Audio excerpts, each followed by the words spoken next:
England, 1834. A land of clipped hedgerows, smoke-shadowed rooftops, and glittering drawing rooms where reputations were made and destroyed in the same breath. Society, though draped in silk and etiquette, thrived on predation. The aristocracy circled its own like wolves with diamond collars, their conversations threaded with politeness that barely concealed cruelty. It was into this world, shining, perfumed, and quietly merciless, that Lady Eleanor Harbury stepped on the night her life began to unravel. Her family's spring ball had long been promised as her triumphant moment. Lanterns glowed against the tall windows, violins trembled through the air, and a great many guests praised the delicacy of the floral arrangements while privately calculating the Harbury finances. Eleanor arrived at the top of the grand staircase wearing a gown the color of morning frost, her hands steady, though her heart flurried within her. She had been raised for this, to smile, to glide, to appear entirely serene, even when every whispered scrutiny seemed to cling to her skin. Her mother, elegant and determined, murmured, "Shoulders back, Eleanor. Tonight is important." The sentence held no affection, only instruction. Eleanor obeyed, as she always did, and descended into the glittering mass of dancers, acquaintances, and potential suitors. At first, all went as expected. She exchanged pleasantries, accepted compliments she did not believe, and curtsied more times than she could count. Yet beneath the warm glow of chandeliers, she sensed something awry. Conversations halted when she approached. Smiles flickered, not warm, but thin, hesitant, false. The air held an odd tension, like the silence before a storm breaks. She soon discovered why. Near the refreshment table, two ladies, both famed for their charm when observed and their venom when not, whispered with gleeful intensity. Eleanor passed close enough to hear, though she wished she had not. "Her dowry is practically dust," one murmured. "Harbury's investments failed. They say he needs a miracle, or a wealthy husband for the girl. Or perhaps any husband at all," the other answered. "If she waits too long, he'll be forced to marry her to a man twice her age. Or worse, someone like Ravensworth." Both women shuddered theatrically, and laughter sparkled between them like broken glass. Eleanor kept walking, her expression perfectly composed. Inside, humiliation burned through her chest. Her family's finances were not her doing, yet society seemed eager to blame her for them, as though she had intentionally invited misfortune into their accounts. She moved toward the far edge of the ballroom, seeking quiet, but the whispers followed her. At the start of the next quadrille, a gentleman approached, a charming young baron who had shown her kind interest during previous outings. His presence, once comforting, now felt fragile. He bowed, prepared to offer his hand, then froze. Someone leaned close behind him, another guest, delivering a murmured message that changed everything. The baron straightened, cleared his throat, and stepped back. "My apologies, Lady Eleanor," he said stiffly, "but I fear I must withdraw my earlier intention to call on you. Circumstances have shifted." He did not elaborate. He simply retreated into the crowd, leaving her standing alone beside a marble pillar while dozens of eyes watched her fall from grace. Her humiliation was swift, thorough, and unmistakable. Eleanor felt it settle around her like a suffocating cloak. Even the music seemed to mock her, cheerful and oblivious while her prospects crumbled. She needed air. Moving quickly, though without haste that might draw attention, she slipped from the ballroom into the shadowed conservatory. Moonlight spilled across the tiled floor, illuminating clusters of orchids and ferns. The quiet was both a relief and a reminder of her isolation. She leaned against a column, pressing her fingertips to her temple, willing the sting in her eyes to subside. A lady must not cry at her own ball. Yet the evening had not yet finished with her. Footsteps entered the conservatory, measured, purposeful. Eleanor straightened, smoothing her expression into polite neutrality as her father emerged from the shadows. Lord Harbury looked older than he had that morning, worry etched into the lines around his mouth. He held his hands clasped behind his back, the way he did when preparing to deliver unwelcome news. "Eleanor," he said quietly, "I need a moment." She nodded, braced for admonishment, though she could not imagine what crime she had committed. Lord Harbury hesitated only a second before offering a strained smile. "This evening has been difficult, but fate has granted us an unexpected opportunity." Her stomach tightened. Opportunities announced in this tone were rarely benevolent. "Your future is secured," he continued. "A proposal has been arranged. You will marry the Duke of Ravensworth." The word struck like a blow. Eleanor stared at him, unable to speak. Ravensworth? The name echoed through drawing rooms like a warning. A duke known not for generosity or charm, but for silence, absence, and tragedy. His estate had burned years ago, his family perished, all while rumors flourished like weeds. Some whispered he had gone mad from grief. Others said he had caused the fire, intentionally or through neglect. No one truly knew, and the tongue found the gaps far more tantalizing than the truth. "Father," she whispered, "I have never met him." "There will be time," he replied. "He is a man of status, position, property. This marriage will stabilize our holdings and restore our standing." "And my wishes?" she asked quietly. He exhaled, weary. "Eleanor, this is the world we inhabit. Wishes do not matter, only survival." His honesty, though painful, was not surprising. She had long understood her place, a daughter meant to serve her family's needs. Still, fear coiled through her.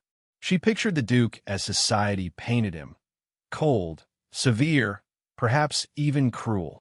A man with shadows clinging to him like a second skin.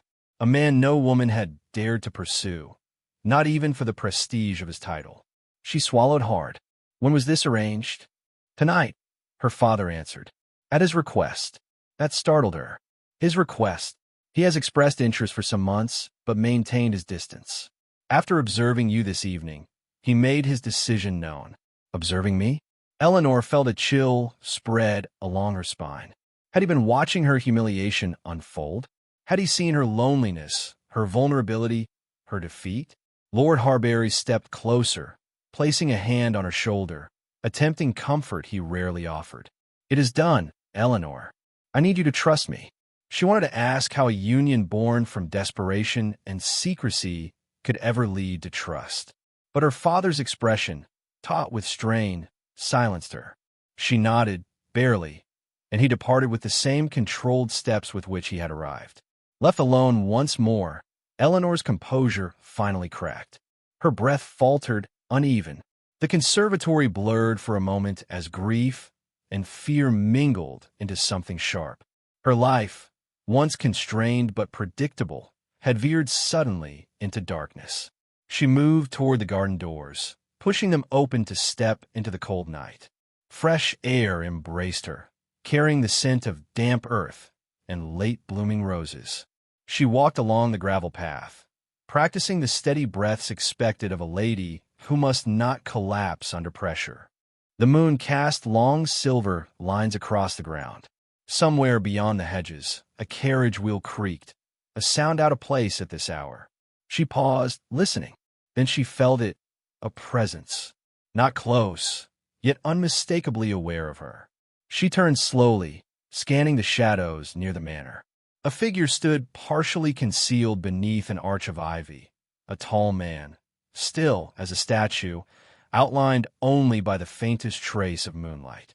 She could not see his face, but the weight of his gaze pressed against her like a physical touch. For an instant, neither moved. Then the man inclined his head, slight, formal, unreadable. Eleanor blinked, and when her eyes returned to the archway, the silhouette was gone. A prickle of dread and curiosity ran through her. She had no proof, no voice to confirm her suspicion, yet she knew, with chilling certainty, who had been watching from the shadows of her family estate. The Duke of Ravensworth. And he had seen her break. The night closed around her with quiet finality, and Eleanor understood that the world she knew had already slipped away. Her future now belonged to a man whose reputation terrified her, and whose unseen presence had lingered long enough to witness every fracture in her carefully constructed poise. The carriage that carried Eleanor to Ravensworth House rattled through a landscape that seemed to hold its breath. The estate stretched across rolling hills like a slumbering giant, quiet, dignified, and scarred by the past. Though rebuilt after the fire, the manor possessed an austere grandeur, as though its stone walls remembered their loss. Eleanor watched the long drive unspool before her, feeling simultaneously dwarfed and exposed. She folded her hands in her lap to disguise their trembling and reminded herself that duty had brought her here, not desire. When the carriage halted, a butler with a grave demeanor opened the door. "Welcome to Ravensworth House, my lady." His voice carried respect, but also the faintest trace of apprehension, as though he feared even the tone in which he greeted the Duke's future wife. Several servants assembled behind him, their eyes lowered, their posture rigid. Eleanor stepped down, noting how each of them seemed to move with measured caution, as though swift gestures might disturb something fragile within the walls. The butler guided her through the entryway, and she found herself beneath a vaulted ceiling adorned with frescoes depicting ancient battles. The artistry was exquisite, but the effect was unsettling. The painted warriors seemed frozen mid-conflict, locked in an eternal struggle. Eleanor tried to focus on the details that might comfort her: polished floors, fresh flowers on a console table, the faint aroma of lavender. But dread settled heavily over her like a winter cloak. "His Grace is expected to return tomorrow," the butler informed her. "Until then, you may make yourself at ease." Ease was impossible. She was entering a home that belonged to a man she feared, a man whose reputation had become the stuff of whispered legend. No portrait of him hung in the hall. No sign of his presence lingered except for the dominating silence that suggested his influence permeated every stone. She was shown to her chambers, a beautifully appointed suite overlooking the frostbitten gardens. The room was too grand for her comfort, with dark wood furnishings and a canopy bed embroidered with silver thread. Eleanor wandered toward the window, tracing a fingertip across the cold glass, wondering whether this would become her world. A lonely one, if the rumors were to be believed. A soft knock disrupted her thoughts. A maid entered, her hands clasped tightly. "My lady, this has been delivered for you." She held a velvet box tied with a thin ribbon, her expression unreadable. Eleanor accepted it, offering a gentle nod of thanks before the maid retreated. She carried the small box to the writing desk and hesitated before opening it.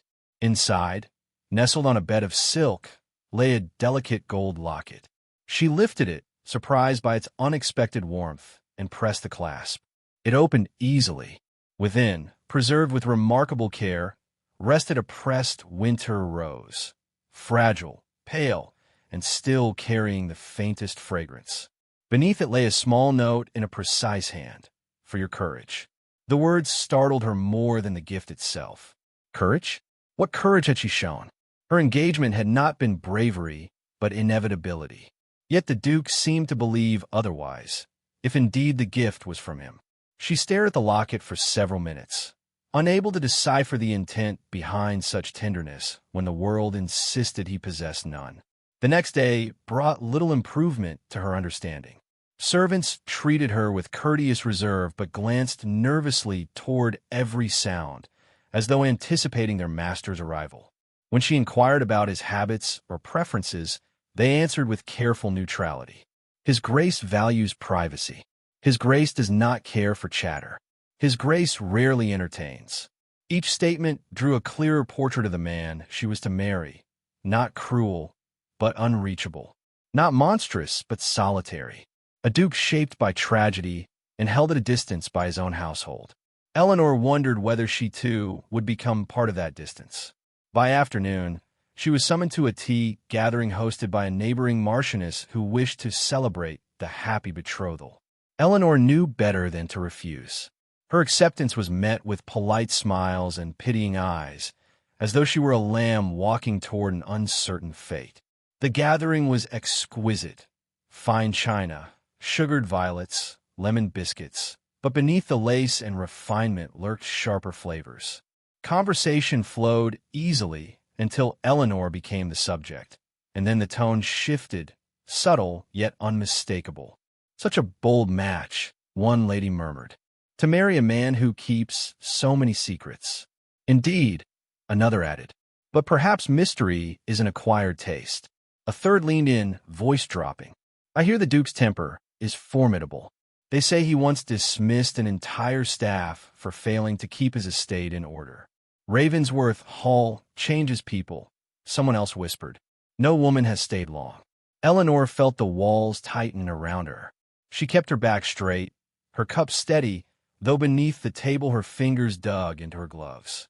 She had expected disdain, but the level of eagerness with which they dissected the Duke's faults chilled her. Their delight fed on the unknown, and she was expected to share their fear. Yet she found herself resisting it, if only because they wanted her to succumb. When she returned to the manor, dusk had gathered over the gardens. She found herself wandering the gallery, hoping for distraction. The walls were adorned with ancestral portraits, stern men in powdered wigs, women with calm expressions and elaborate gowns. But nowhere did she find the Duke. No depiction of him as a child, as a young man, or as the head of the family. His absence felt deliberate, a void carefully maintained. As she reached the end of the corridor, a faint light glowed from a door left ajar. Curiosity guided her steps. She pushed the door open and found herself in a long, elegant library filled with towering shelves and the scent of old paper. A stack of sketchbooks lay on a side table, one left open. Eleanor hesitated only a moment before approaching. What she saw arrested her breath. The page held a charcoal portrait, her portrait, not flattering but honest. Her eyes captured in a moment of quiet thought, her posture gentle yet poised. And in the corner of the page, the date, 2 years prior. Eleanor's pulse quickened. 2 years ago, she had attended a musicale in London, barely memorable except for the melancholy music and the restless crowd. Had the Duke been there? Had he sketched her unnoticed among the sea of fashionable guests? Why her, when they had not exchanged a single word? Before she could gather her thoughts, the faint sound of footsteps entered the room. She turned sharply. Alistair Ravensworth stood in the doorway. The Duke was taller than rumor conveyed, his presence filling the space with quiet authority rather than menace. His expression was inscrutable, carved with restraint, yet his eyes, gray as storm clouds, held a flicker of vulnerability she had never imagined. He took one step into the library, then another, closing the door behind him with deliberate calm. "My lady," he said, his voice low, steady, and nothing like the frigid tone society whispered about. "I see you found something of mine." Eleanor swallowed, forcing her voice to remain level. "I did not mean to intrude."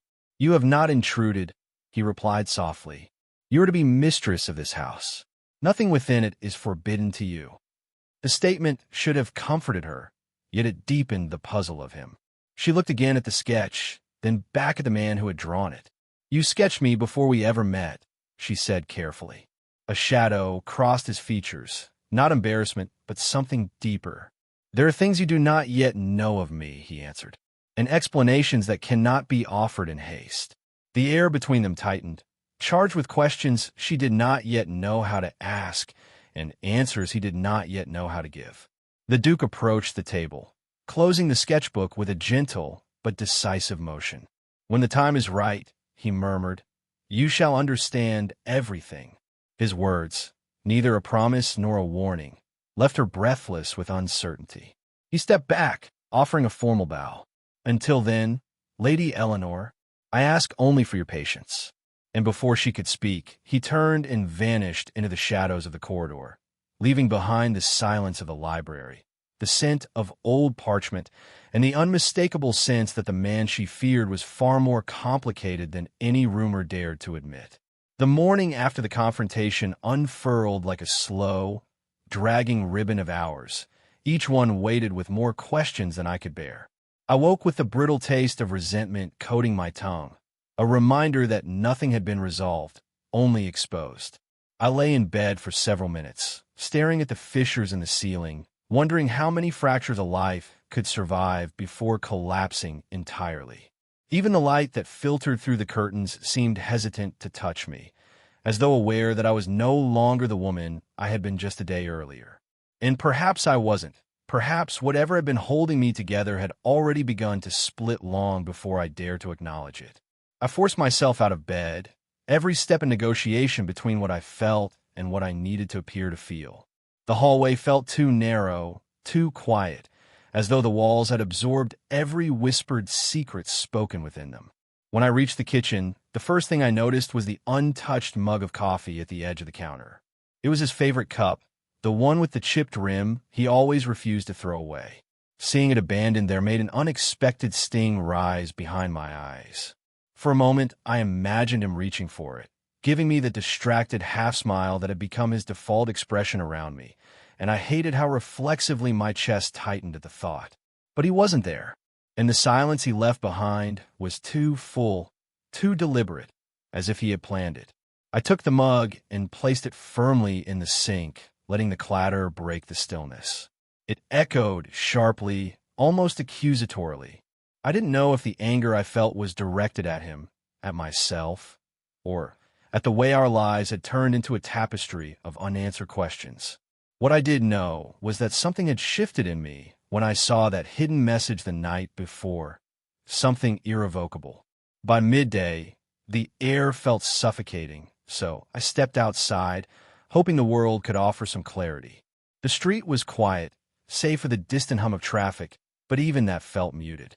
I wrapped my arms around myself and walked without direction, letting my thoughts spill like sand through open fingers. I kept replaying the conversation, each word sharper than I remembered, each silence heavier. Yet beneath the anger pulsed a fear I refused to admit fully, a fear that the truth, when finally heard, would demand a version of me I wasn't certain I could become. As I rounded the corner, I noticed a figure sitting on the low stone wall near the old oak tree. At first I thought it was just a passerby resting, but then I recognized the familiar slope of shoulders, the way he leaned forward slightly, as though the world weighed unevenly on him. It was Daniel. His presence caught me off guard, sending a jolt through my chest that was neither relief nor dread, but a complicated mixture of both. He lifted his head slowly when he heard my footsteps, his eyes shadowed with something that looked too much like regret and too little like certainty. "You're out early," he said, his voice rough, as though he had been awake all night. I didn't answer immediately. Instead, I studied him, taking in a faint crease between his eyebrows, the restless motion of his hands. He looked worn, diminished, yet somehow still dangerous in the quiet way only someone who knows your heart can be dangerous. I kept a careful distance, afraid that proximity alone might pull me back into patterns I was trying desperately to understand. "I couldn't stay in the house," I finally said. There was too much silence. He nodded as though he understood, though I wasn't convinced he truly did. "I didn't sleep," he admitted. "Kept thinking about what you said." I said very little. I reminded him. "Yes," he murmured, "but sometimes the things left unsaid are louder." His words hovered between us, and for a moment I wondered if he believed them or if they were merely another part of his repertoire, a way to diffuse tension without offering answers. The wind rustled the tree above us, scattering a few leaves at our feet. I watched one flutter near his shoe, and he nudged it gently away, as though it carried more weight than it should. "I don't know what you want me to say," he continued, his voice softer now, "but I need you to know that I never meant to hurt you." A hollow laugh escaped me before I could stop it. It wasn't cruel, but it carried a bitterness I couldn't disguise. "Intent doesn't erase impact," I said quietly. "You may not have meant to hurt me, but you did." He flinched at that, not physically, but in the way his eyes flickered with something raw. I know I've made mistakes. Are you going to tell me the truth about them?" I asked. Silence stretched between us, taut and unforgiving. He lowered his gaze, his hands tightening on the stone wall. I could feel the answer taking shape in the space he refused to fill with words, and it was that avoidance, the quiet evasion, that burned more fiercely than any confession would have. "I'm not ready," he whispered. Something inside me went still. Not break, not yet, but shift. I realized then that whatever path lay ahead would not be found in waiting for him to decide when honesty was convenient. The story I had been living, the love I had been tending, could not survive without truth, and he was offering none. "Then I can't keep standing here," I said, turning slightly. "Not like this." He rose abruptly, reaching out as though to touch my arm, but he stopped before making contact. The hesitation was palpable, a fragile barrier neither of us dared to cross. "Please," he said, the word trembling with urgency, "don't walk away." "I'm not walking away," I replied. "I'm giving you space to decide if you want to meet me in reality, not the version of it you keep hiding behind." He looked at me then, truly looked, and I felt a pang of something I couldn't name. Was it sorrow? Disappointment? Maybe it was simply the recognition that loving someone did not guarantee they knew how to love you back in the way you needed. His expression shifted, the faintest tremor running through him, but he didn't speak. And that silence was answer enough. I stepped backward, needing distance, needing breath. As I did, the light filtered through the branches above us, casting fractured shadows across the pavement. It felt symbolic in a way I didn't want to dwell on, yet the image etched itself into my mind all the same. When I reached the corner of the street, I paused and looked back once. Daniel remained where I had left him, shoulders slumped, hands limp at his sides. He appeared small, almost fragile, but I knew better than to let that image mislead me. A fragile exterior could easily hide a storm inside, and I had been caught in its winds long enough. I continued walking, each step steadier than the last, though my heart felt like a trembling animal in my chest. I wasn't sure where I was heading or what the next hours would reveal, but for the first time in a long while, I felt the faint stirrings of something close to resolve. Not certainty, that would take time, but a recognition that my story could no longer revolve around waiting for someone else's truth. By the time I reached home again, the sun had climbed higher, warming the pavement at my feet. The house looked unchanged, but the air within felt different when I stepped inside, as though the walls themselves sensed a shift in me. I closed the door behind me, letting the click of the latch settle like a quiet promise. A promise that the next choice I made would be mine alone, untouched by excuses or half-truths. And though uncertainty still loomed like a distant storm, I felt an unexpected glimmer of steadiness rise within me, as if the story I had been afraid to write was finally opening itself to possibility.